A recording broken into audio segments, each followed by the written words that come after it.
Life Gainers. I have the distinguished pleasure today of doing something called Oprah's Masterclass. Now, what does that mean? I don't know. But when she does it, it's reserved for superstars. It's when she gets the greatest of the greats. And today, I'm with the greatest of the greats in natural bodybuilding here in North Carolina. Bodybuilder, CrossFit champ, and promoter. And today we're going to talk about his life, what brought him to promoting natural bodybuilding in North Carolina. I'm in the home of William Powell. Will? Hey, Mark. What's happening? How you doing today? I'm good, bro. Thank you for allowing us to come into your home to get to understand you a little better, see you in your own elements. Yeah, my pleasure. Your show is just about 8 days away. Yeah.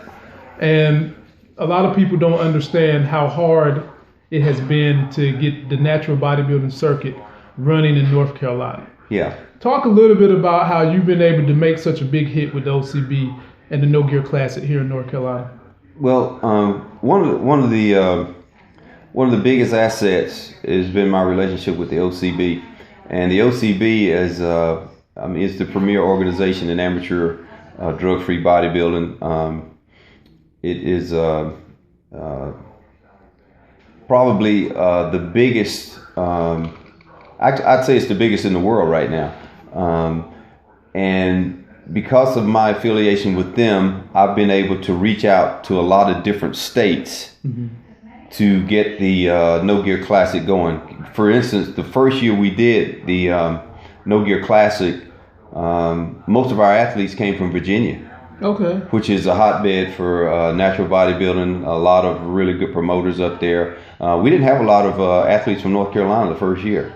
So if it had not been for the Virginia athletes, we would not have had much of a show. Gotcha. So being affiliated with the OCB, it gave us access to a lot of athletes from other states to come in here and kind of get the momentum going with the No Gear Classic, because North Carolina is typically an NPC state. Okay. The NPC pretty much dominates bodybuilding in this state. And the NPC typically does not test athletes, and because of that, a lot of athletes have taken banned substances and not been able to compete in our drug-free shows because of the standards. Now, do they ridicule you for making those type of statements? If people understand bodybuilding, they know that it's taboo for bodybuilders to come out and say, I use banned substances. Now, do you get ridiculed for promoting a natural show, or do you catch backlash from the NPC competitors? Well, actually, I tried to get, and I hope I don't upset anybody with what I'm getting ready to say here, but I tried to get a sanction from the NPC to do a drug-free show, and I was turned down. Wow. Yeah, so I pretty much decided and got the word out that we're going to do a show.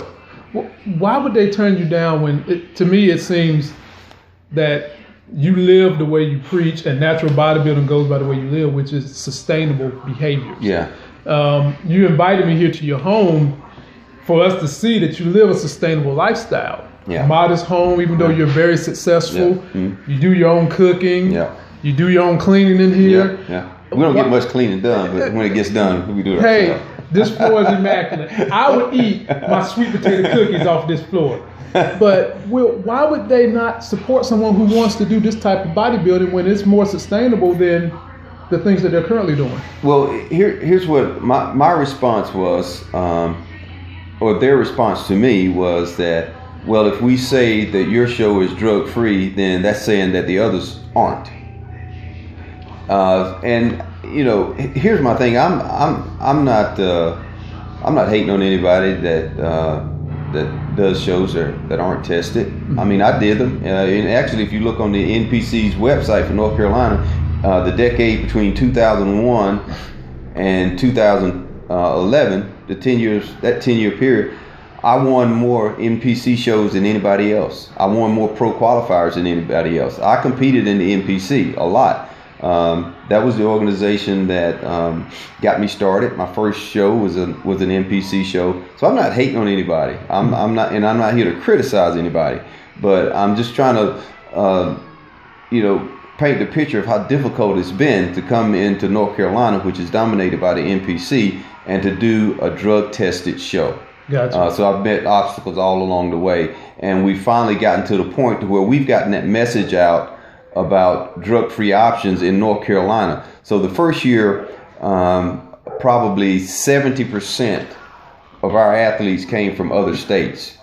This year, 70% of our athletes came from this state, North Carolina. That's wonderful. So we've gotten the message out there, and we've had contest prep seminars to try to reach people before they start taking substances that are banned by our organization, because they're allowed in other organizations. I'm not calling the names of any organizations, but there's some that don't test, and consequently, people are taking things that are banned and that are not healthy for them, and they can't do our shows. And many of them have taken substances that banned them for 7 years. So it's unfortunate, but we've made some strides. So now that the people kind of understand what it is you're doing, what you're about, you have a legion of fans that know you where you are today. But I think it's also very important that we go back and they understand your upbringing. Yeah. How did you get to be who you are today? Tell us a little bit about where you was born, how that affected your life, things that you're doing now, and made an impact in the way you treat others as you go forward. Yeah. Well, I was born in a rural town in South Carolina. 26 people in my high school class. Very rural, not a wealthy area of the country.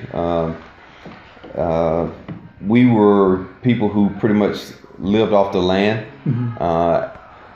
For the most part, I guess after I got in grade school, we had kind of moved away from farming a little bit, moved away from being sustainable.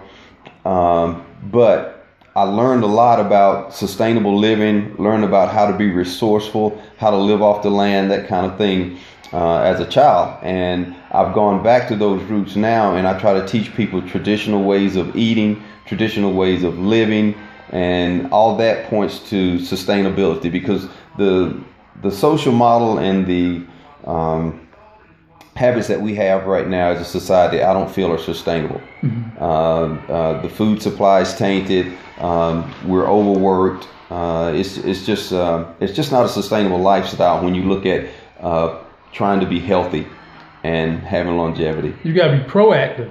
Well, yeah, absolutely, you do, because if you just kind of accept what comes along, then you're not gonna you're going to be subject to disease. You're going to be subject to this fast-paced lifestyle that doesn't focus much on health.